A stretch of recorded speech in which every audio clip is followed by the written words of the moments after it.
আসসালামু আলাইকুম। যারা আমরা রঙিন মাছের সাথে জড়িত আছি তাদের জন্য টিউবলেক্সটা খুবই গুরুত্বপূর্ণ একটি খাবার। আমরা সাধারণত এটা এনে তারপরে কিছুদিন আমাদের কাছে সংরক্ষণ করে রেখে তারপরে আস্তে আস্তে খাওয়াই।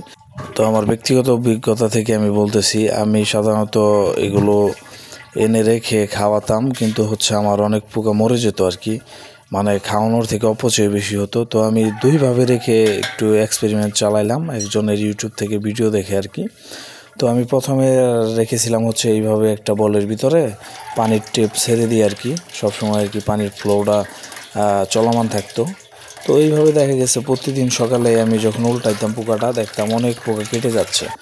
তো হঠাৎ করে ওই দিন একজনের ভিডিও দেখলাম যে এইভাবে রেখেছে আর কি, ওনারটা নাকি অনেক সার্ভাইভ করতেছে।